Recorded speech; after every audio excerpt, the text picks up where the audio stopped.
का शुक्र एहसान है, हम तकरीर जमाने के लिए नहीं आते, तकरीर समझाने के लिए आते। वाह वाह। यही वजह है कि हम साल भर तकरीर करते हैं, हमारी आवाज नहीं बैठती।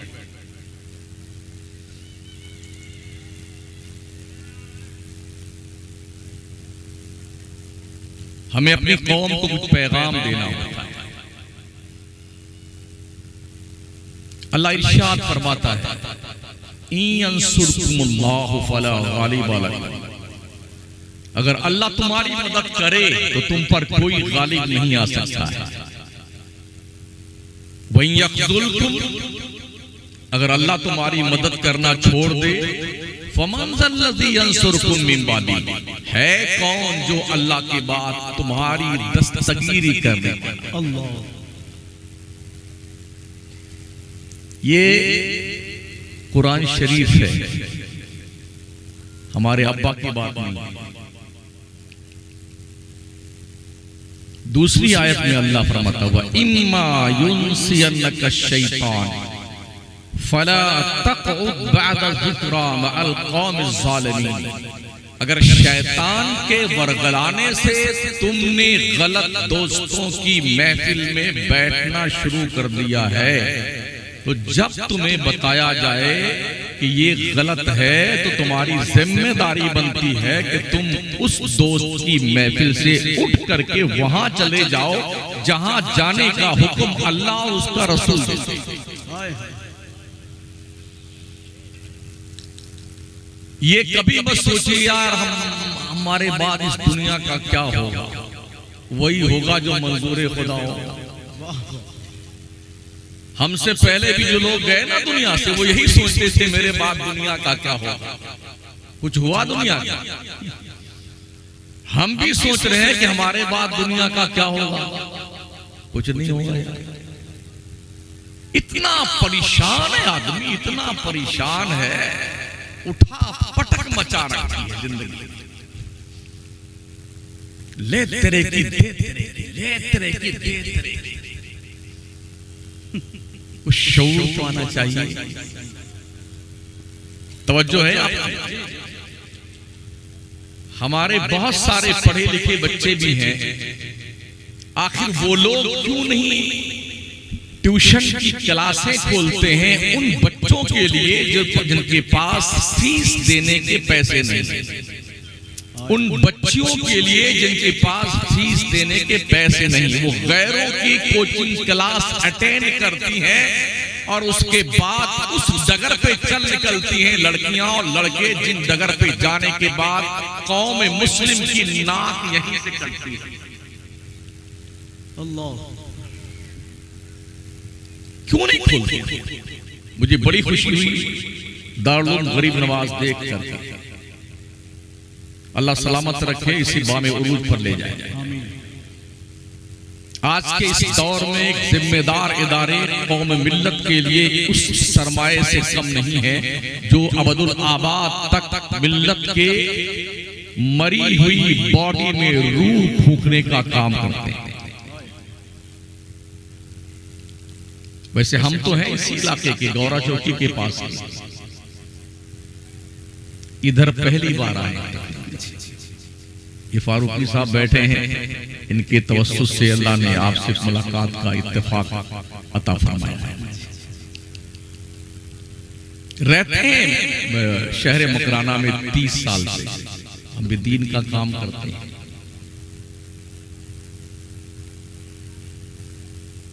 गुज़िश्ता 50 सालों से मैं जलसे सुन रहा हूं और सुना रहा हूं 40 साल से, मगर हमारे अफराद जो स्टेज की जीनत बनते हैं बहैसियत खतीब, उनका एक ही काम है, जो उन्हें तकरीर याद है वो सुना के जाना है। आपके पल्ले पड़े चाहे आप चूल्हे भाड़ में। किसी को बुरी लगे तो लगती रहे, अगले साल मत बुलाना। अल्लाह, मुझे शौक भी नहीं था।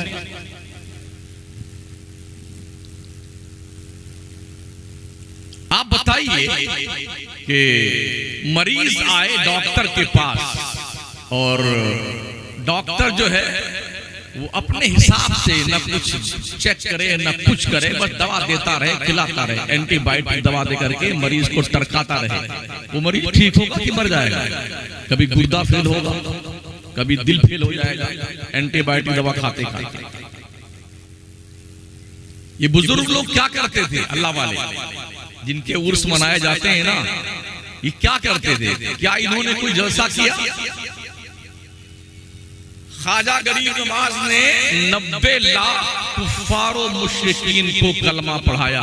क्या कोई जलसा किया? कोई एक रेफरेंस मुझे दे दे। ये ऐसे ही स्टेज लगाया गया हो और कुमकुमे और ये हाइड्रोजन की बल्ब और ये ट्यूब लाइट लगाई गई हो, ये फर्रियां सजाई गई हो, कुमकुमे लगाए गए हो और झूमर लगा, कभी एक भी रेफरेंस कोई दे सकता? मखदूम अशरफ जहांगीर समनानी ने कोई जलसा किया? शेख अलाउल हक पंडवी ने कोई जलसा किया? सरकार गौसे पाक ने कोई जलसा किया था? जी नहीं। वो जलसे नहीं करते थे, वो जहां बैठते थे वही जलसा हो जाता। खिताब जब वो करते थे ना तो जबान से फूल झड़ते थे, सुनने वाला उसे अपने कशकोले गदाई में लेके बैठता था। देखते देखते दिलों की दुनिया में इनकलाब पैदा होता था, कुफ्र निकलता था और इस्लाम की रोशनी दाखिल होती। सुभान अल्लाह। पूरे भारत में हम सुन्नी लोग, अहले सुन्नत वल जमात के लोग चिल्ला चिल्ला करके, चीख चीख करके पैगाम पहुंचा रहे हैं, मगर मामला ये है कि जो पैगाम पहुंचाना चाहिए वो तो पहुंचता नहीं है। बस हम आए, हमने फॉर्मेलिटी पूरी की और चले गए। जहां भी हम जाते हैं लोगों से ही पूछते हैं। अगर मैं आपसे इस वक्त एक बात पूछ लूं, आप में से कितने ऐसे लोग हैं जिन्हें पता है नमाज की शर्तें कितनी हैं? ये सामने बैठे बता सकते? आखिर क्यों नमाज नहीं पढ़ते? ये जो वली लोग बनते हैं क्या बेनमाजी होते हैं? गौस कुतुब कलंदर जो बने हैं क्या बेनमाजी थे? तो क्या इनके नाम के नारे लगा करके तुम पक्के सुन्नी बन सकते हो? क्या आपने ये नहीं सुना कि गौसे पाक ने फरमाया है जो कोई मुसलमान नमाज नहीं पढ़ता मर जाए तो उसे मुसलमानों के कब्रिस्तान में दफन न किया जाए? हमारा ये नौजवान तबका पूरी रात जागता है और सिर्फ शेर सुनता है, समझता कुछ नहीं है। हुहा हुल्लड़, वाह वाह वाह वाह वाह, क्या बात, जिंदाबाद। और ये गड्डी गड्डी नोट रह जाता है, कुछ पल्ले भी पड़ती है, बुद्धू छा दिमाग शरीफ में कुछ आता है नहीं। आज की तारीख में हमारी न्यू जनरेशन शराब, जुआ, सट्टा, आईपीएल के झगड़े में, रमजान शरीफ के पाकीज़ा महीने में रोजा तो गया पालाए ताक, महोदय जी रमजान शरीफ की नमाजें, तरावी, कुरान की तिलावत सबको पोटली में बांट के ऊपर रख दिया। आईपीएल के चक्कर में बैठे हुए हैं, सट्टा लगाना है, जुआ खेलना है, इतने पैसे आने चाहिए और उन्हीं को देखो तो अगली सफ में बैठे, वाह वाह वाह वाह, क्या बात है, सुभान अल्लाह सुभान अल्लाह। अजीब अजीब आदमी आया हमारी कौम के लोग।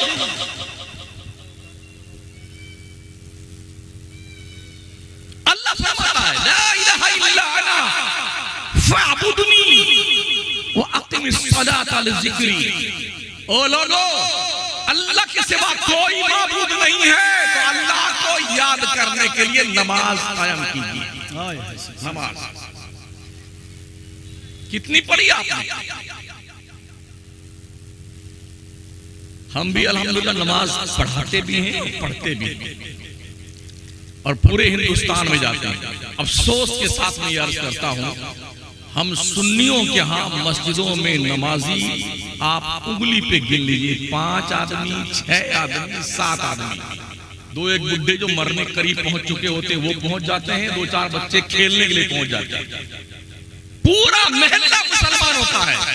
अरे कुछ तो शर्म खाओ, अल्लाह की नेमतें खाने वाले, नमाज हरामी करने वालों, क्या जवाब दोगे मरने के बाद अल्लाह? लोग देखा शमसुद्दीन तो बहुत सख्त बोलते हो, आखिर कब तक मुलम्माबाजी की जाए? कब तक चमचागिरी करके आपको समझाया जाए? भाई साहब मान जाइए, अरे हजरत मान जाइए, सेठ साहब मान जाइए, कब तक? मसल मशहूर है ना, अगर सीधी उंगली से घी नहीं निकलता तो फिर क्या किया जाता है? तो अभी सिर्फ मैं ही ये काम कर रहा हूं, 10-5 मौलाना और हो जाए ना तो इंशाल्लाह हम अकल ठिकाने लगा देंगे। इसमें हम सक्षम हैं। कुछ तो ऐसे कर्म फरमाए वो हमको सुन्नी नहीं मानते। बोले यार ये तो कुछ दूसरी बोली बोलता है। हाँ हजरत सुन लिया है। अरे इनकी तकरीर से वहां भी बहुत खुश होता है। अबे तू क्यों नहीं खुश होता? तकरीर तो मैं तेरे लिए कर रहा हूं, वहां भी थोड़ी कर रहा हूं। नमाज किस पे फर्ज है? आप पे फर्ज है। गुनाहों से किसने बचना चाहिए? मुसलमान को बचना चाहिए। तो तकरीर तो हम आपकी नहीं कर रहे हैं ना। तो बोले बहुत सारे देवबंदी वहां भी आपकी तकरीरें बहुत सुनते हैं, हम तो सुनाते उन्हीं को हैं। तबलीग किसको की जाएगी? आइए रब से पूछे ना, उदउ इला सबीली रब्बिका बिल हिकमति वल मौइज़तिल हसना वजादिलहुम बिल्लती हिया अहसन इन्ना रब्बका हुवा अअलमु बिमन दल्ला अन सबीली व हुवा अअलमु बिल मुहतदीन। अल्लाह को बताओ, ओ मेरे बंदो, ओ मौलाना लोगो, ओ दाइयाने दीन, मुफ्ती साहिबान, मेरे बंदों को मेरी तरफ बुलाइए तो प्यार से बुलाइए, मोहब्बत से बुलाइए, हिकमत से बुलाइए, मौइज़ा हसना करके बुलाइए। अगर कभी गुफ्तगू करने में तेज तर्रार नौबत आ जाए तो बिल्लती ही आसान, जो खूबसूरत तरीका है उस लहजे में बात कीजिए। सुभान अल्लाह। हम यही गुफ्तगू करते हैं तो क्या कहते हैं? आपने तो रद्द नहीं किया जैसे हम करते, मतलब खबीस मर्दूद जिन्नात शैतान। भाई साहब ये वजीफा आप पढ़िए, ये काम मेरा नहीं है, ये मेरा काम नहीं है। अल्लाह फरमाता है इन्ना रब्बका हुवा आलमु बिमन दल्ला अन सबीली, तुम्हारा रब ही जानता है कि कौन अल्लाह के रास्ते से गुमराह हो जाएगा। वह हुवा आलमु बिल मुहतदीन, वही जानता है कौन हिदायत पाएगा। मेरा काम हिदायत देना नहीं है, मेरा काम हिदायत का मैसेज देना है, पैगाम पहुंचाना है। और यही पैगाम पहुंचाने की जिम्मेदारी नबियों की थी। या अय्युहर रसूल बल्लिग मा उनज़िला इलैका मिन रब्बिक, ए रसूल किरदार, तेरे रब की तरफ से जो ड्यूटी तेरी दी गई है, अपने रब का पैगाम बंदों तक पहुंचा दे। तेरा काम हिदायत देना नहीं है, तेरा काम पैगाम देना। शायद आपको पता हो हमारे नबी अलैहिस्सलाम बहुत ज्यादा परेशान रहते थे कि मेरे चचा अबू तालिब मुसलमान नहीं हो रहे, कलमा नहीं पढ़ रहे, कलमा नहीं पढ़ रहे। उनके इंतकाल का वक्त करीब आया ना तो मेरे हुजूर गए, कहा चचा मेरे कान में कलमा पढ़ लो ताकि जन्नत में चले जाओ। तो उनने क्या कहा? नहीं नहीं नहीं, मुझे तो शर्म आती है अपने खानदान के लोगों से। इंतकाल हो गया, 1400 साल का जमाना गुजर गया, अबू तालिब को इंतकाल किए हुए हैं। अब कुछ मौलवी और कुछ सैयद लोग इस झगड़े में फंसे हुए हैं कि अबू तालिब को मुसलमान बनाया। 1400 साल गुजरने के बाद अब उनको मुसलमान बनाने की फिक्र क्यों दी? जबकि अल्लाह ने कुरान में आयत तारी, इन्नका ला तहदी मन अहबब्ता, ए मुस्तफा जिसे तू चाहता है उसे हिदायत मिल जाए। ना ना ना, हिदायत तो अल्लाह देता है। कुरान उठाइए ना, हुजूर बहुत चाहते थे अबू तालिब मुसलमान नहीं हुए, बाप के बारे में बेटा ज्यादा जानता है या हम ज्यादा जानते हैं? 1400 साल के बाद हम पैदा हुए हैं, अब यहाँ लेक्चर झाड़ रहे हैं बेटे बैठ करके। नहीं नहीं, अबू तालिब मुसलमान, अभी वो चल रहा है साहब। नहीं, हजरत अली का पहला नंबर है, अबू बकर सिद्दीक, उमर फारूक, उस्मान गनी, ये नहीं, पहला नंबर अली का। सबसे फजीलत ज्यादा अली की है। क्या साबित करना चाहते हैं? आज की तारीख में गुज़िश्ता 10 साल के अंदर ये हिमाकतों के शोले जवाला हमारे मुआशरे में प्रवेश कर चुके हैं। मेंबरों मेहराब से ये खिताबात दिए जा रहे हैं, सुनाए जा रहे हैं। जो आदमी अपना झगड़ा नहीं सुलटा पाता है वो 1400 साल पहले का मैटर लेके बैठा हुआ। शर्म नहीं आती है?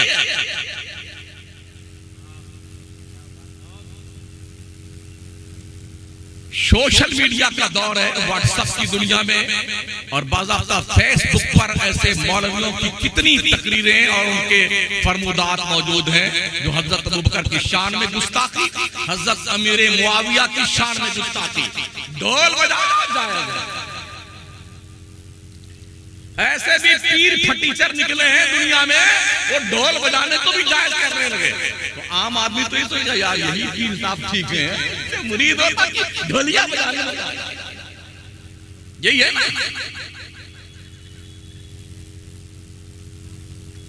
पीर से मुरीद होना कोई फर्ज वाजिब नहीं है, कान खोल के सुन लो, सुन्नते मुअक्कदा भी नहीं है।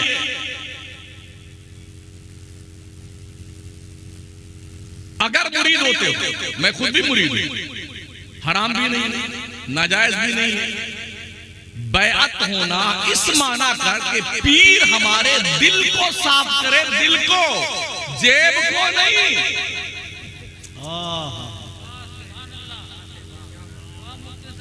और इस हैसियत से मुरीद हो, अगर पीर गड़बड़ शरबड़ करने लग जाए तो 3 तलाक़े मुगल्लज़ा देना उस पीर को, ताकि रजा की नौबत ना आए।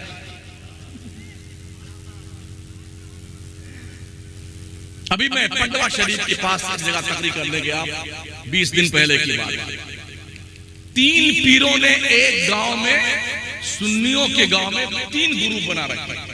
इनका काम यही है, इल्ला माशाअल्लाह। कहा हजरत जब हम पहुंच गए, 6 महीने से तारीख लेने के चक्कर में थे, बेचारे तारीख मिली, हमको ले गए तो कमरे में बंद करके पूरा गांव का अपना हाल दिल नौजवानों ने बताया। हजरत ये मर्ज हमारे गांव का है, अब आप डॉक्टर हैं, इलाज तो आप ही कीजिए, ये मर्ज है। हमने कहा क्या क्या मर्ज है? कहा हजरत यहाँ हालात ये हैं कि हमारी कौम का ये कहना है कि हम तो अल्लाह को जानते नहीं, हमारे पीर साहब ने बताया तो हमारे पीर साहब ही हमारे अल्लाह। ये मैं सुन्नियों की बात कर रहा हूँ, सुन्नियों की। तो हम ये बोलते हैं ना तो हमारा सुन्नी मौलवी तो सिलाफुल्ले की बात कर रहा है। गांव का नाम बता दो, पीरों के नाम बताओ। नहीं, जरूरत पड़ने। जो कोई शख्स ये कहे कि मैंने अपने पीर को ही अल्लाह मान लिया है, वो मुशरिक है, मुर्तद है, इस्लाम के दायरे से खारिज है। दाढ़ी नहीं, 2 मीटर का दाढ़ा लगा के फिरे भी वो मुसलमान नहीं है। बोले हम तो मुर्गी भी अपने पीर के नाम काट लेते हैं। ये उन लोगों ने कहा। बोले हम लोग मना करते हैं तो पीर साहब कहते हैं हम गुंडा लगा के मरवा देंगे तुमको। ये काम भी लोग करते हैं, बड़े मवाली पाल के रखते हैं अक्सर पीर, ताकि कोई अगर हमारे खिलाफ, मतलब हमारे गुंडागर्दी के खिलाफ, हमारी बदमाशियों के खिलाफ कोई आवाज उठाए, आम आदमी या कोई मौलवी, तो उस बैक साइड से उसका मामला सफाया कर दिया जाए। न रहे बांस न बजे बांसुरी और हमारी गुंडागर्दी चलती है। तो उनमें से एक पीर साहब उस जलसे में जलवा फरमाते, मैंने उनको ही हाँ हाँ करवा के तकरीर किया। आने के बाद फोन आया, हजरत कुछ बर्फ पिघल रही है तो एक प्रोग्राम और दे दिया। यानी कि जब जोश चर्राया ना तो 28 लाख रुपया चंदा किया कौम ने और पीर साहब को वो नई वाली स्कॉर्पियो खरीद के दिया। तो दूसरे ग्रुप को शौक चढ़ाया, 65 लाख चंदा किया, पीर साहब को बंगला बना के दे दिया। तेरा बाप भूखे मर रहा तेरे घर पे बेटा, उसको तो कभी नहीं पूछता कि रोटी खाई कि नहीं खाई।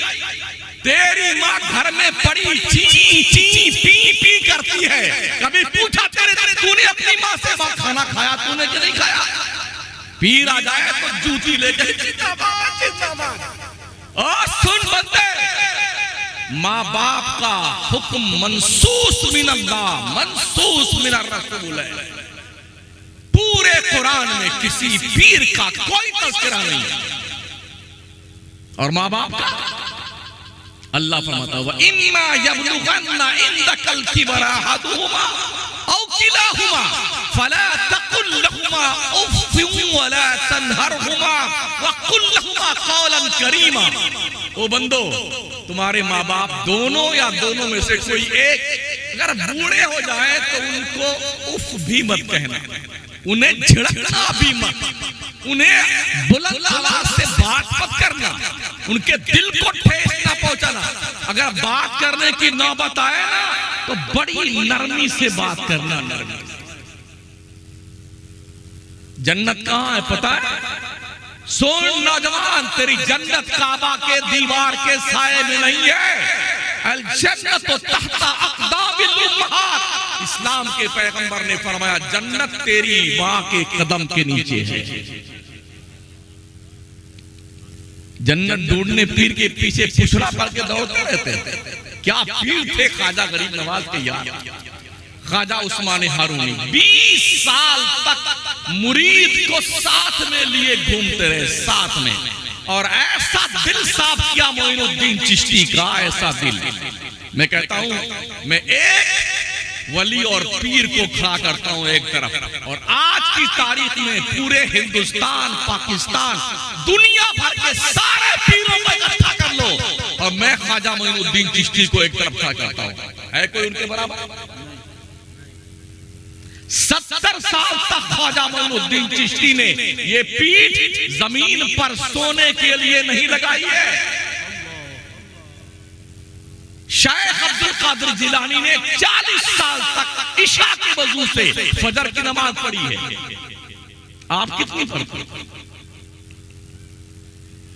जुम्मा सिर्फ जुम्मा की नमाज, वो भी खुतबा की अजान शुरू होती है तब जनाब तशरीफ का टोकरा लेके आते और यूं आएंगे भैंस की तरह चलते हुए। अगर इमाम साहब हट जाए तो मुसल्ले पे आके बैठे इस प्लानिंग के साथ। ओ मस्जिदों में टांगे फैला के कूद के आगे जाने वालों, अल्लाह के नबी ने फरमाया है जो मस्जिदों में सफ़े फैलाता हुआ आगे जाता है जहन्नम में जाने के लिए पुल बनाता है। बना लो। नमाज नहीं सीखेंगे किसी इमाम के पास आकर के, किसी मौलाना से दीन नहीं सीखेंगे, तौहीन हो जाएगी। लोग कहेंगे छुटका मौलाना था उसके पास हमारे अब्बा गए सीखने के लिए। तो जानते हो क्या करते हैं?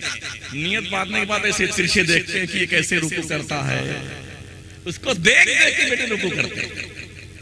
सीखने में शर्म आती है और नमाज पढ़ना नहीं आता है तो उल्टा पुल्टा पढ़े जा रहे। फिर क्या कहते हैं? अल्लाह सब कबूल कर लेता है। क्या कहते हैं? अल्लाह सब कबूल कर लेता है। रमजान शरीफ में ईद के 2 दिन पहले आपका कुर्ता तैयार करके टेलर ने दे दिया, ये ताबीर थोड़ी टेढ़ी कर दी, कबूल कर लेंगे आप? कॉलर छोटी बड़ी कर दी, कबूल कर लेंगे आप? एक कुर्ता कबूल नहीं करते हैं। और आपकी जिंदगी की सबसे इंपॉर्टेंट इबादत नमाज, अहमुल फराइज, अहमुल इबादत, अल्लाह सब कबूल कर लेता है। क्या लॉजिक है तुम्हारी यार? अल्लाह सब कबूल कर लेता है। नमाजों को हल्का जानते हो या ये सोच रखा है चाहे पढ़ो चाहे ना पढ़ो हमारे पीर साहब जन्नत में हमको जरूर लेके जाएंगे। अगर ये भूत सवार है तो इस भूत को उतार दीजिए, कोई पीर जन्नत में ले के नहीं जाएगा। उसको खुद ही नहीं पता है जाएगा कि नहीं जाएगा।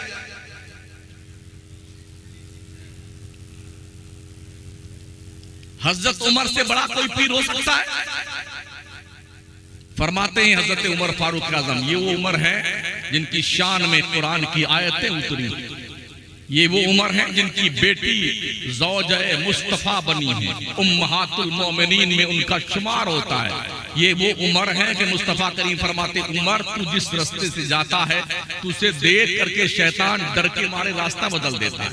ये वो उमर है जिनकी शान में आका फरमाए, लौ काना बादी नबिय्या लकाना उमर इब्नुल खत्ताब, अगर मेरे बाद कोई नबी आना पॉसिबल होता, उमर इस शान का मालिक है कि नबी बन के आता। वो उमर क्या कहते हैं, अगर अल्लाह ने हश्र के मैदान में अदल के तराजू पे तौला ना तो कोई जन्नत में नहीं जाता, कोई जन्नत में नहीं जाता। अल्लाह के परखने पे कौन पूरा उतर सकता है? और फरमाते हैं अगर अल्लाह ने फजल से काम लिया तो हर कोई बख्शा जाएगा। उठाइए कुरान मुक़द्दस, हम समझते हैं पैदा हुए, खेले कूदे, गुल्ली डंडा खेला, कबड्डी बेजल्ला खेला, खेत में जोताई करी, इसकी मेड़ जोत लिया, उसका गन्ना तोड़ के खा गए, उसका जो है चना मटर खा गए, उसके खेत में घुस करके कब्जा कर लिया, नाली उसकी तोड़ डाली। कब तक महोदय जी, कब तक? पता है, एक है हुकूकुल इबाद और एक है हुकूकुल्लाह। अल्लाह का हक नमाज, रोजा, ज़कात, हज, क़यामत पर ईमान लाना, आखिरी दिन पर ईमान लाना, हश्र पे ईमान लाना, नश्र पे ईमान लाना, जन्नत व दोज़ख पे ईमान लाना, नबियों पे, रसूलों पे, किताबों पे, फरिश्तों पे ईमान लाना, ये अल्लाह का हक है। और एक है बंदों का हक, इसका चोरी कर लिया, उसको गाली दे दिया, उसको थप्पड़ मार दिया, उसके खेत पे कब्जा कर लिया, उसका गन्ना तोड़ के चूस गए वगैरह, ये बंदों का हकूक है। पता है इसके हुक्म क्या है? अल्लाह का हक जो है, अल्लाह चाहे तो माफ कर दे और चाहे तो हिसाब ले। बंदों का हक अल्लाह भी माफ नहीं करता है। अगर आपने किसी को सताया है, किसी का पैसा दबा लिया है, किसी को गाली दी है, किसी को जुल्मन नाहक मारा है, आपने किसी के खेती बाड़ी का सत्यानाश किया है, किसी की बेईमानी करी है, आवारा गर्दी करी है, ये उस वक्त तक माफ नहीं होगा जब तक जिसका हक है वो बंदा तुम्हें माफ न कर दे। क्या लगता है आपको? हंसी नहीं आ रही? मुझे लतीफा सुनाना नहीं आता। उस कौम को क्या लतीफा सुनाया जाए जिस कौम की बहू बेटियां भाग के गैरों से शादियां कर रही हैं? उस कौम को लतीफा सुना करके हंसाया जाए जिस कौम के पास नौकरी के नाम पे एक ढेला नहीं। उस कौम को लतीफा सुनाकर हंसाया जाए जिस कौम का हाल यह है कहां कब उसकी इज्जत आबरू दुकान मकान लूट ली जाए कुछ पता नहीं है। उस कौम को लतीफा सुनाकर हंसाया जाए जिस कौम के पास 2 वक्त की रोटी का इंतजाम नहीं है और इसी पे आप खुश रहते हैं। यार वो मौलाना इतना हंसा के गया, कसम खुदा की पेट फूल के हंसते हंसते। ये कोई तकरीर है? अगर पेट फुलाने का शौक है तो टायर पंचर बनाने वाले की दुकान पे चले जाइए और पंप लगा करके पेट फुला लीजिए। जहन्नम का नाम सुना नहीं सुना है? जन्नत का तो बहुत सुना है। जितने शायर आएंगे अरे अपनी अम्मा के नाम सुभान अल्लाह बोलिए, कसम खुदा की एक बार सुभान अल्लाह बोलोगे 10 पेड़ जन्नत में तुम्हारे लग गए। तो लोग समझते हैं वाकई में दनादन अम्मा के नाम अब्बा के नाम पीर साहब का दोनों हाथ उठा के बोलो तो दोनों उठाता 10 पेड़ लगे। भाई साहब इस जगह का नाम क्या है? बस दिलिया में अगर 1 सेंटीमीटर आपकी जमीन ना हो और बस्तिया कर अपना ये डुमरियागंज से जा करके जो पौधशाला है वहां से 10 पेड़ ले आइए, कहां लगाए? आपकी 1 सेंटीमीटर जमीन नहीं है पूरे बैडलिया में, पूरे सिद्धार्थ नगर या बस्ती जिला में 1 सेंटीमीटर जमीन नहीं, कहां लगाओगे? जन्नत में प्लाट खरीदा है जो पेड़ लगाएंगे कि 10 पेड़ लग गए। महोदय जी पहले जमीन तो लीजिए वहां पर जन्नत में। और जन्नत में जमीन कहां से मिलती है? पीर साहब से? जी नहीं, 5 वक्ता नमाज पढ़ोगे तो जन्नत में प्लाट मिलेगा आपको। पढ़िए नमाज। हजरत मूसा पैगंबर का नाम सुना है? बहुत जलाली थे। हजरत हारून भी उनके साथ में रहते थे और बहुत बड़ा बदमाश था उनके सामने जिसका नाम फिरौन है। उसने कहा मैं खुदा हूं, मेरी इबादत करो, मुझे सजदे करो। अच्छा, जिसको पैसे से ज्यादा आ जाते हैं ना तो थोड़ा वो पगलाना शुरू करता है, ये फितरत है यार। जब आदमी मालदार बनने लगता है तो थोड़ा पगलाना शुरू करता है, वो एक्टिंग बदल जाती है, बोलने का लबो लहजा बदल जाता है, चलने फिरने का अंदाज बदल जाता है, रहने सहने का अंदाज बदल जाता है। और ऐसे ढंग से चलता ताकि लोग देखें तो समझे ये सठिया गया है, इसके पास पैसे वैसे आ रहे हैं, पगला रहा है। इस तर्ज पर लोग जिंदगी गुजारते हैं। तो ज्यादा पैसे वैसे उसके पास आ गए थे, उसने कहा मैं खुदा हूं, मेरा सजदा करो। तो अल्लाह करीम ने हजरत मूसा पैगंबर से कहा तुम दोनों जाओ, पगला गया है फिरौन, थोड़ा समझा के उसे आ जाओ। इज़हबा इला फिरऔना इन्नहु तगा फक़ूला लहू क़ौलन लय्यना लअल्लहु यतज़क्करु औ यख़शा। जलाली पैगंबर को भेजा है और इस वार्निंग के साथ हजरत मूसा वहां गुस्सा मत दिखाना, दोनों जाओ फिरौन के पास और जाने के बाद बड़ी नरमी से बात करना। क्या करना? नरमी से बात करना। किससे? जिसने खुदा होने का दावा कर लिया, जो अपना सजदा करवाता है, उससे नरमी से बात करने का हुक्म अल्लाह ने दिया है। क्यों?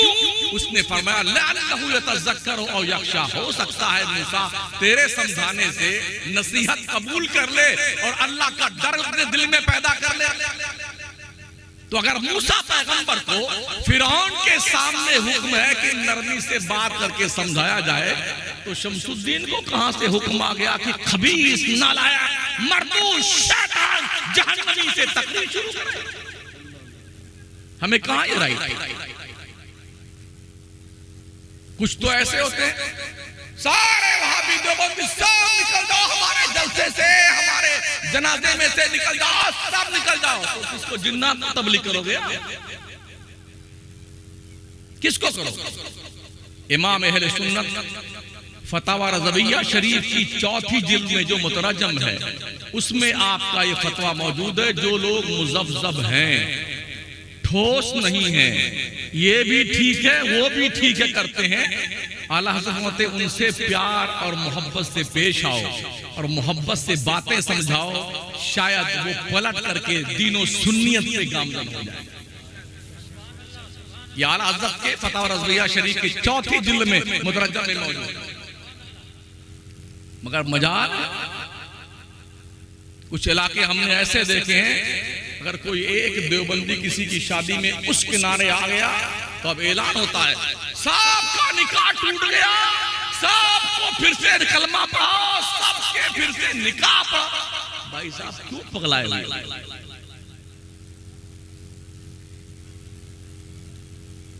क्यों दिमाग खराब हुआ? आप सिखाओगे ना दीन किसी को, मजहब सिखाओगे नहीं सिखाओगे? मसलक के आला हजरत है क्या, समझाओगे नहीं समझाओगे उसे, या बाहर से सिखवाते हो फिटार सांप की तरह?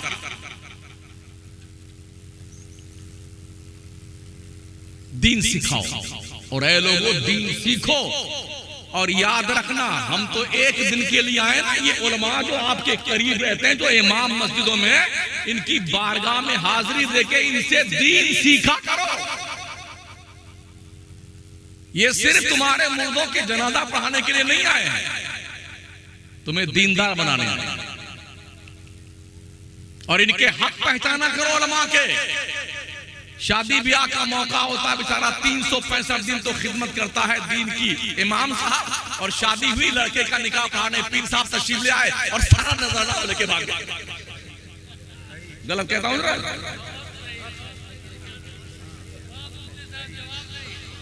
क्या है ये? खतना हो तो मौलाना साहब, बच्चा पैदा हो तो अजान मौलाना साहब, तकबीर मौलाना साहब, मरवर गया तो फतिहा मौलाना साहब, जनाजा मौलाना साहब, सब काम मौलाना साहब। कोई बीमार पड़ गया झाड़ फूंक फूंक फांक मौलाना साहब। और जब कोई कमाई का वक्त आया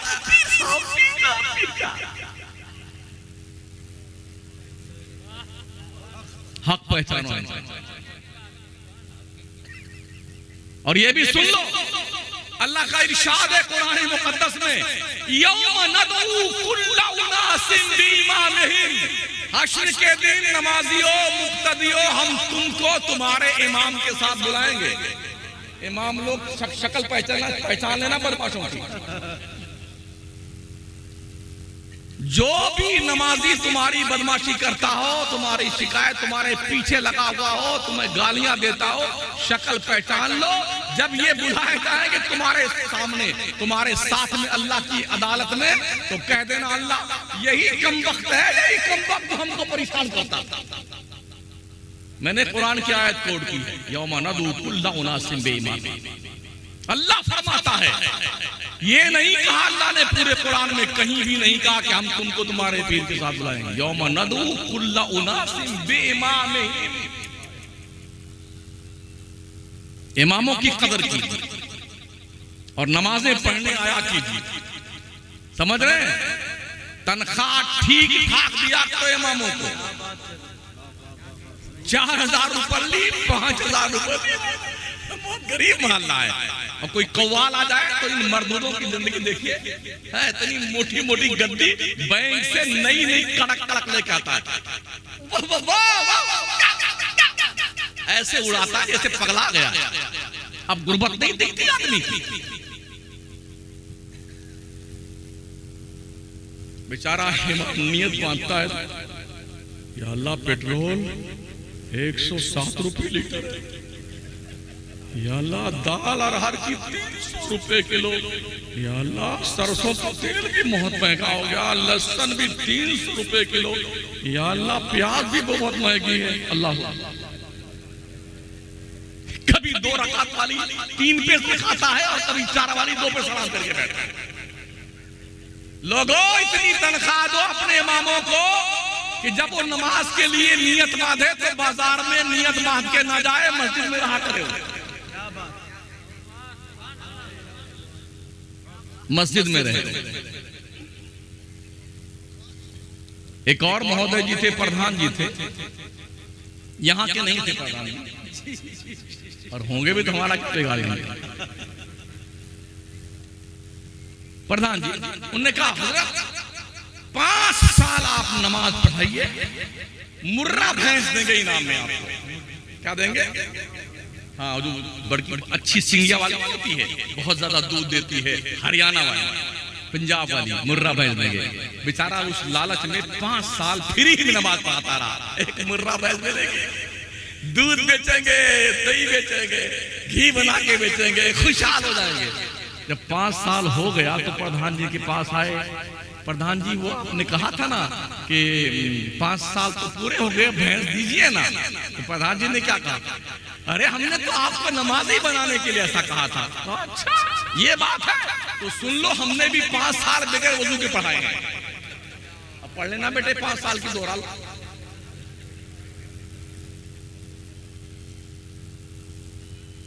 पूरे मुल्क की बात करता हूं, सबसे मजलूम कोई तबका है तो इमामों का है।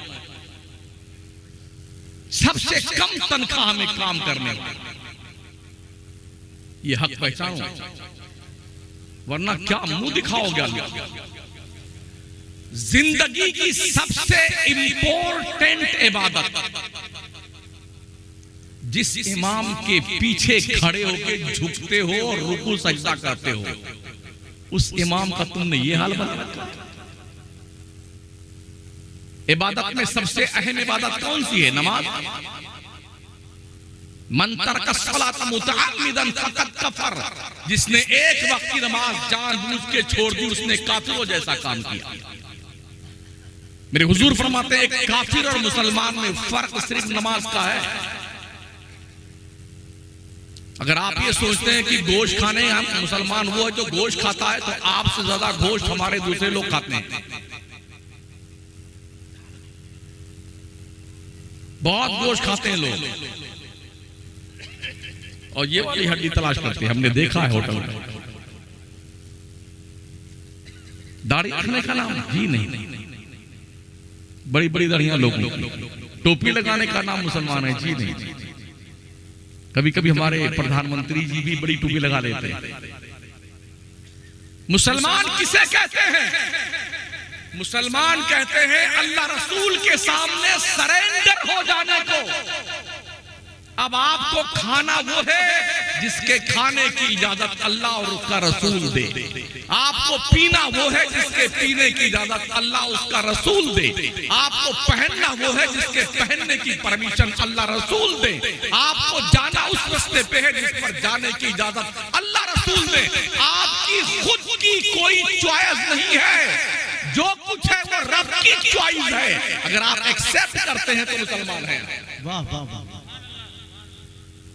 मैं आईना हूं दिखाऊंगा दाग चेहरे का, जिसे बुरा लगे वो सामने से हट जाए। और कुछ समझकर ही हुआ हूं मौजे दरिया का हरीफ, वरना मैं भी जानता हूं हाफिज साहिल में। हश्र के मैदान में अल्लाह कुर्सी अदालत पर इस्तवा फरमाएगा। उठाइए कुरान, ओ अखबार चाटने वालों कुरान पढ़ा करो। कुरान रब कहता है अर्रहमान अलल अर्श इस्तवा, रहमान कुर्सी अदालत पर इस्तवा फरमाएगा जैसा कि उसकी शान के लायक है। तो जानते हो अल्लाह क्या पूछेगा अहले महशर से? आदम पैगंबर से लेके कयामत तक सारे लोग मौजूद होंगे। अल्लाह फरमाएगा लिमनिल मुल्कुल यौम, बताओ आज किसकी बादशाहत है? लिमनिल मुल्कुल यौम, बोलो किसकी बादशाहत है? सब चुप। मंत्री, संतरी, जंतरी, प्रधानमंत्री, बादशाह, अरे वाह वाह, बड़े चुपचाप आ गए। सब मौजूद, गूंगे सारे चुपचाप। जब चुपचाप सब रहेंगे तो अल्लाह फरमाएगा लिल्लाहिल वाहिदिल कहार, ओ अहले महशर आज कहर करने वाले रब की बादशाह। हम क्या कहते? अरे मेरी बिल्डिंग, मेरा बंगला, मेरी फॉर्च्यूनर। अल्लाह क्या कहता है? लिल्लाही मुल्कुस समावाति वल अर्द। वे मंगते तेरा कुछ नहीं है, अल्लाह ही जमीन और आसमान का बादशाह है। लिल्लाही मा फिस समावाति व मा फिल अर्द, जमीन और आसमानों में जो कुछ है सब अल्लाह का, आपका कुछ नहीं है। आप क्या हैं? और अब से पूछें। अल्लाह फरमाता है ऐ बंदो तुम सब के सब अल्लाह के भिखारी हो। आयत करीमा का मफ़हूम पेश कर रहा हूं। तुम सब के सब अल्लाह के दरबार के भिखारी हो। भीख लेने वाले को इतराना नहीं चाहिए। या अय्युहन्नास अंतुमुल फुक़राउ इलल्लाह, ऐ लोगों तुम सब के सब भिखारी हो अल्लाह के दरबार के। सेठ साहब तुम भी भिखारी, मौलाना साहब तुम भी भिखारी, पीर साहब तुम भी इसी लाइन में, सब अल्लाह के भिखारी हैं। और हम क्या चर्रा जाता है सीना आदमी का, बड़ा मजा, इतना माल दिया है। किसने दिया है? रब ने दिया। जो देना जानता है वो छीन कर भिखारी बनाना भी जानता है। मरते ही आदमी का नाम बदलता है। खान साहब, मलिक साहब, चौधरी साहब जैसे में कोई नहीं कहता खान साहब। मुर्दा है, मुर्दा है, मुर्दा, फौरन नाम बदला, मुर्दा मुर्दा मुर्दा। पूरा घर 1 घंटा 2 घंटा, अब आंख का आंसू सूख गया तो अब क्या रोए बेचारा, तो फुन फुन फुन फुन करता है। नहीं देखा है? हाँ, कोई आ गया हमदर्द, थोड़ी देर के लिए फिर जोश चल रहा है, और उसके बाद वैसे जल्दी कीजिए, जल्दी कीजिए। हमारे आका फरमाते 3 कामों में जल्दी करो। नमाज का वक्त हो जाए तो पहली फुर्सत में नमाज पढ़ लो, बहाने मत बनाओ। लड़की जवान हो जाए पहली फुर्सत में शादी कर दो। कोई मरमुरा जाए ना, उसे बांध कर घर में मत रखियो, जल्दी से उसके कब्र के हवाले कर दो। इन 3 कामों में अल्लाह के पैगंबर सल्लल्लाहु ताला अलैहि वसल्लम ने जल्दी करने का हुक्म दिया है। मगर मजा क्या है, हमारा जो गोंडा बस्ती का 2-4 जिला है ना, सेठ ज्यादा है ना, इतने बड़े मंगते हैं, इतने बड़े मंगते हैं, जब तक भीख नहीं मांग लेंगे तब तक अपने लड़के के ससुराल में शादी तय नहीं करेंगे। हाँ, बुलेट चाहिए और वो क्रेटा चाहिए, हमारा लड़का डॉक्टर है, अबे मंगते फकीर भिखारी कहेंगे। अपने बच्चों की शादियां एकदम सिंपल सी करनी शुरू करो, ताकि तुम्हारी कौम की बच्चियां भाग कर गैरों से शादियां ना करें। समझ रहे हो? हमारे नबी फरमाते शादियों को आसान बनाओ। सबसे अच्छी शादी वो है जिसमें खर्चा बहुत कम हो। हमारे नबी ने 11 शादियां की, कोई बारात गई, पूछिए उलमा से। 4 बेटियों की शादी की, कोई बारात आई? कमोबेश 1,24,000 साहबा ने शादी करी, कोई बारात आई?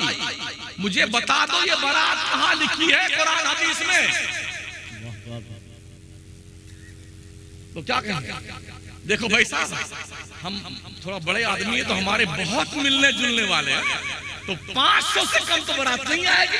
तो तेरे घर खिलाना, तू ये लड़की वाले को ठोकता है, तेरे घर खिला। अल्लाह का शुक्र है, हमने, हमारे उलमा ने, कौम ने मिलकर मकराना में लड़कियों के हमने खाना बंद कर दिया है। 24 साल होगा, कोई भी बारात वाला लड़की वाले से खाना नहीं मांग सकता है। या शरबत मिलेगा 1 गिलास, या 1 कप चाय मिलेगी, या आइसक्रीम मिलेगी। चुपचाप निकाह पढ़ाओ, लेके अपने घर जाओ और वलीमा कर लेना अपने घर। ये रिवाज हमारे इस इलाके में क्यों नहीं पड़ता? क्यों नहीं पड़ता? क्यों सामूहिक विवाह नहीं होते हमारे यहाँ? राजस्थान में अग्रवाल समाज में, शेखावत समाज में, भाटी समाज में, और जी मुसलमानों में कुरैशी की अलग, बिश्तियों की अलग, और जी तेलियों की अलग, अलग अलग शादी। 100 लड़कियों की शादी एक पंडाल के नीचे, 1100 बच्चियों की शादी एक पंडाल के नीचे। कहीं कहीं सिर्फ 1 रुपया लड़के वाले से दिया था, 1 रुपया लड़की वाले से। इस तरह शादियां हो रही हैं।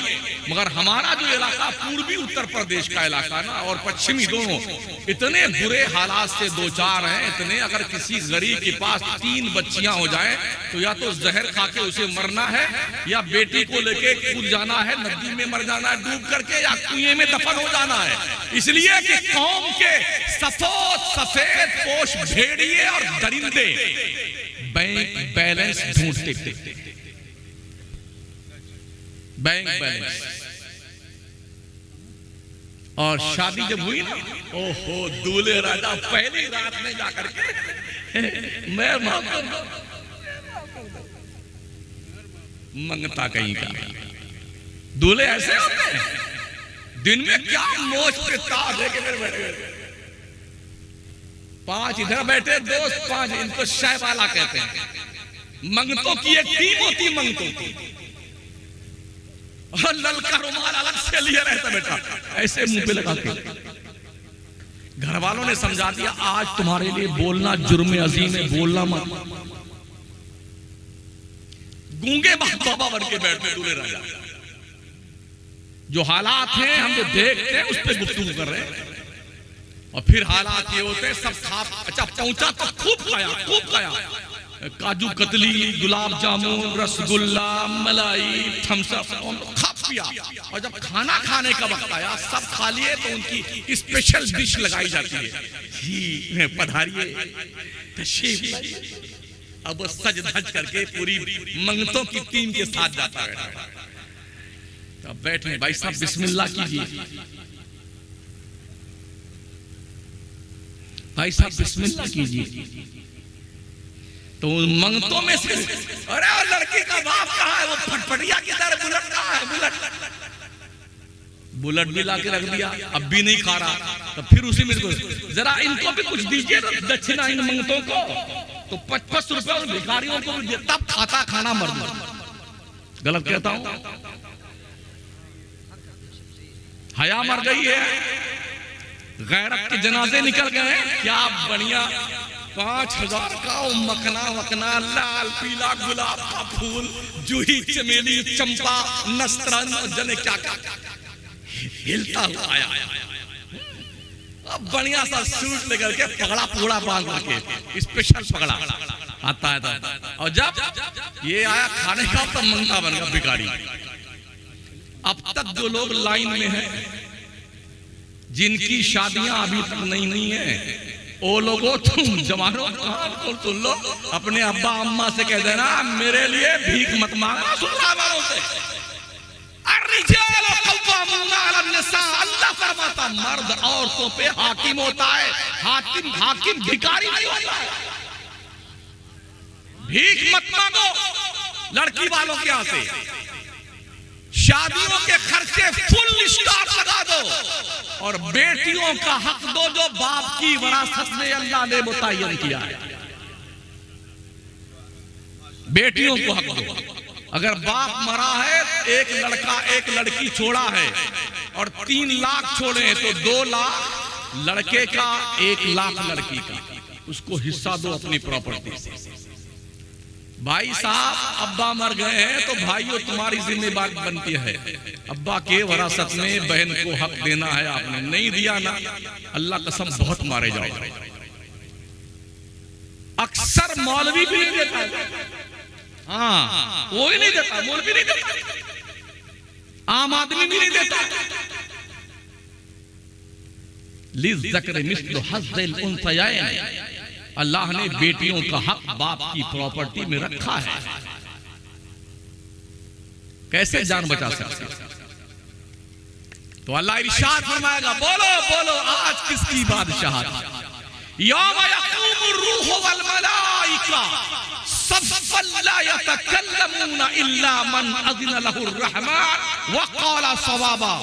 हश्र के मैदान में जिब्रील, सारे फरिश्ते अल्लाह के दरबार में कांपते होंगे, किसी को बात करने की हिम्मत ना होगी अल्लाह से। बात वही करेगा जिसको अल्लाह ने परमिशन दे रखी।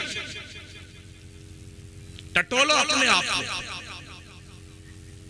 और पढ़ो, नमाजें पढ़ो। ये नमाज ही आपकी असल अमानत है, ये किसी नॉमिनी को नहीं मिलेगी। Bank balance, fix deposit, life insurance, किसान विकास पत्र, इंदिरा विकास पत्र, सारे अत्र पत्र सत्र, बिल्डिंग जायदाद गाड़ी वगैरह वगैरह जो कुछ है ना, ये कुछ आपका नहीं। जब तक आप जी रहे हैं तब तक मेरा मेरा मेरा, जैसे मरने लगे ना, 6 महीना आप बीमार पड़ के देखिए, 6 महीना ऐसे चुपके सब घर वाले दुआ मांगते, अल्लाह अल्लाह जल्दी उठा ले, अल्लाह 6 महीना हो गया, अल्लाह जल्दी उठा ले। बेगम भी चुपके अल्लाह गुड्डू के पापा को जल्दी उठा ले। क्यों? 6 महीना हो गया पैखाना धुलते धुलते। सारे रिश्ते मतलब के हैं, मतलब के कान खोल के सुन लो। अल्लाह बड़ा शफीक है, बड़ा करीम है। वो अपने बंदों को दिखाता, बंदे देख के तेरी बीबी तेरे लिए मरने की दुआ मांग, तेरे बेटे, तेरे रिश्तेदार, अइज़ा अक़रबा 6 महीने से बीमार पड़ा है ना, सब तेरे से बेजार हो गए, तेरे मरने की दुआ मांगते हैं। बंदा सबको देखता है, फिर अल्लाह मलकुल मौत को भेजता और कहता है बंदे से, बंदे दुनिया तेरा साथ छोड़ सकती है, मैं तेरा रब हूं, तुझे कैसे छोड़ दूं? वो बंदे तू आजा मेरे पास, फरिश्ता जब मैंने भेजा तू आजा मेरे पास, दुनिया ने साथ छोड़ा, कोई परवाह नहीं, तेरा रब तेरे साथ। आए है, सुभान अल्लाह। बड़ा शफीक है आपका। नमाजें पढ़ो साथियों, एक वक्त की नमाज जानबूझकर छोड़ देने वाले बंदे 2,86,00,000 साल जहन्नम में जलना पड़ेगा। बस बिलिया के लोगों और कुर्बो जवार से आए हुए लोगों, जलसे में कान खोल के सुन लो, एक वक्त की नमाज छोड़ देने पे बिला उज़्र शरई 2,86,00,000 साल जहन्नम में जलना पड़ेगा। जो बेटे 10-10 साल 20-20 और 50 साल से नमाज ही नहीं पढ़ रहे, कितने साल जलेंगे? जोड़ लीजिए। और उस साल का दिन कितना बड़ा होगा पता है आपको? 1000 साल का दिन एक दिन के बराबर, आखिरत का दिन दुनिया के 1000 साल के बराबर। वइन्ना यौमन इंद रब्बिक कअल्फि सनतिन मिम्मा तउद्दून, अल्लाह फरमाता है आखिरत का एक दिन दुनिया के 1000 साल के बराबर। अब जोड़िए कि 2,86,00,000 साल एक नमाज छोड़ने पर अगर जहन्नम में जलना पड़ा तो इसका 1000 साल का एक दिन होगा। और जितनी हजारों नमाजें कज़ा करी हैं, कितने साल आखिर तो जन्नत में जाएंगे, सजा वजा भुगतने के बाद इंशाअल्लाह जरूर जन्नत में जाएंगे। ये हमारे सुन्नियों का आखिरी हरबा होता है। क्या कहते हैं? इंशाअल्लाह सजा भुगतने के बाद आखिर तो जन्नत में जाएंगे। आखिर 2,86,00,000 साल हम एक ही नमाज का मान के चलते हैं। जरा एक दिन अपने घर में एक मोमबत्ती जला करके अपने इस अंगुष्टे मुबारक को जरा 1-2 सेकंड के लिए उस पे रुका कर देखिए कि क्या वाकई में इस दुनिया की आग का अजाब झेलने की सकत है आपके अंदर? वो आग जिसको जहन्नम से निकालने के बाद अल्लाह ने 70,000 मर्तबा रहमत के पानी से धुल कर भेजा है, उस आग को तो हम झेल नहीं सकते हैं। और जहन्नम की आग सजा भुगतने के बाद तो जाएंगे जन्नत। जब जहन्नमी जहन्नम में जाएगा ना, पुकारेगा रिजवान, पानी, अलाताश, अलाताश। 1000 साल तक रिजवान चुपचाप जवाब नहीं देंगे। सॉरी, रिजवान नहीं, मालिक। जहन्नम के जो दरोगा है ना, उनका नाम हजरत मालिक। वो जवाब नहीं देंगे 1000 साल। फिर वो चिल्लाता रहेगा पानी, पानी, पानी। जानते हो क्या पीने को मिलेगा? जहन्नमियों का पीप, बदबूदार पेशाब, पाखाना, ये जहन्नमियों को पीने के लिए दिया जाएगा। 1000 साल के बाद जब दारों के जहन्नम बोलेगा तो क्या कहेगा? क्या मांग रहे हो? पानी। ठीक है, अल्लाह से पूछ के जवाब देते हैं। फिर अल्लाह से पूछा जाए तो जो पानी पीने को मिलेगा ना, उसे प्याले में इतना गर्म होगा, जब वो प्याला अपने चेहरे के पास लाएगा तो ये गोश्त झड़ के सड़ करके उसी प्याले में गिर जाएगा और वही उसे पीना पड़ेगा। और जब वो पानी पिएगा तो पाखाने के रास्ते से अतरियां कट कट के गिरने लगेंगे। आखिर तो जन्नत में जाएगा ना सजा भुगतने के बाद। ये सजा है। जन्नत तो बहुत सुनी, सबने सुनाई जन्नत की कहानी, बड़ा कुछ कसम खुदा की। हूर मिलेगी, गिलमान मिलेंगे, प्रॉपर्टी मिलेगी जन्नत में। ये भी सुन लो जहन्नम क्या होता है। ये एक दांत जो है ना, हुजूर फरमाते हैं जहन्नमी का एक दांत ओहद पहाड़ के बराबर होगा। 15 किलोमीटर में ओहद पहाड़ है। एक दांत 15 किलोमीटर का, और 32 दांत को गुणा कर लीजिए 15 किलोमीटर। ये बतीसी जो लगेगी ना, जोड़िए कितना किलोमीटर बनता है? शायद 450 किलोमीटर बनता होगा। थोड़ा मैथ मेरा कमजोर है जी। जो भी बने आप जोड़ लीजिएगा। हाँ, ये बतीसी ना हमारे दांत 15-15 किलोमीटर का एक एक दांत होगा। तो जब जितने किलोमीटर में 450 किलोमीटर के लगभग या 470-80 जो बनता है, इतने किलोमीटर का दांत का जबड़ा लगाया, तो जिस थोपड़े में ये दांत सेट होगा वो कितना बड़ा होगा। ये जहन्नमी का ये होंठ लटक करके नाफ के नीचे आ जाएगा। ये चमड़ा जो है ना, चमड़ा माशाल्लाह क्या खूबसूरत,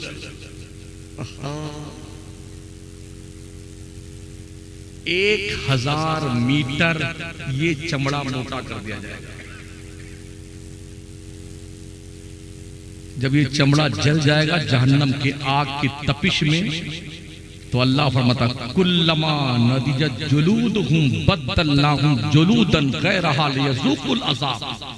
चमड़ा जैसे जलेगा अल्लाह फिर नया चमड़ा दे देगा, ताकि इस मरदूद को जहन्नम की सजा का जायका चखाया जाए। बहुत आसान समझा जहन्नम की आग को। जहन्नमी का ये शोल्डर ना, शोल्डर, यहां से जब कोई घुड़सवार दौड़ाए घोड़ा 2 महीने तक बगैर रुके हुए इस शोल्डर से इस शोल्डर तक पहुंचने में 2 महीना लगेगा जहन्नमी।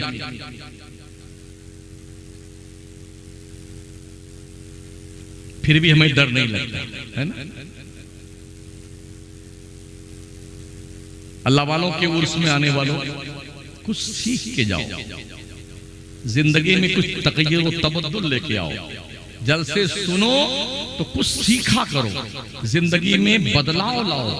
अब तक नमाज नहीं पढ़ते थे तो अब नमाज के आदी बने। यही वो इबादत है जो कोई नहीं छीन सकता है। ये इबादत ही आपकी है, बकिया कुछ आपका नहीं है। जो खाया वो वेस्टेज माल बन गया, जो पहना वो पुराना हो गया, जो अल्लाह के रास्ते में दिया वो तुम्हारे काम आने वाला है। कुछ नहीं आपका है, इतना ध्यान रखना। मैं इख्तिताम की तरफ चलता हूं। तो अल्लाह करीम इरशाद फरमाता है, "वमन यअशु अन ज़िक्रिर रहमान नुक़य्यिद लहु शैतानन फहुव लहु करीन।" जो लोग अल्लाह के जिक्र से गाफिल हो जाते हैं, अल्लाह उसके दिल पर शैतान का पहरा बिठा देता है। नहीं मानते हो तो अल्लाह ने यह भी वार्निंग दी है, या माशरल जिन्नि वल इंस इन इस्तताअतुम अन तनफुजू मिन अक़तारिस समावाति वल अर्द फनफुजू ला तनफुजूना इल्ला बिसुल्तान फबिअय्यि आलाइ रब्बिकुमा तुकज़्ज़िबान। और जिन्नातों इंसानों की गिरोह, अगर तुमसे मुमकिन हो तो अल्लाह की ममलकत से, अल्लाह के आसमानों जमीन के किनारों से बाहर निकल जाओ, वहां चले जाओ जहां अल्लाह की हुकूमत ना हो। मगर तुम जहां जाओगे वहां अल्लाह की हुकूमत होगी। नमाज ना पढ़ने वालों, तुम्हें कोई हक नहीं बनता खुदा की जमीन पर रहने का। तुम्हें कोई हक नहीं बनता है अल्लाह के आसमान के नीचे जीने का। तुम्हें कोई हक नहीं बनता अल्लाह का रिज़्क़ खाने का। पढ़ो इबादत, नमाजें पढ़ो, अल्लाह से खौफ खाओ, दिन के उजाले में भी और रात के अंधेरे में। किसी शख्स ने किसी की अगर एक बालिश जमीन दबा ली है ना, तो 7 तबक आसमान 7 तबक जमीन को पोटला बना करके उसके गर्दन में तौक बना के पहना दिया जाएगा, जिसने किसी की एक बालिश जमीन कब्जा की। जब तक बंदा अपने जिंदगी के एक एक लम्हे का हिसाब नहीं दे लेगा, अल्लाह के नबी फरमाते उसे कदम उठाने की इजाजत नहीं दी जाएगी।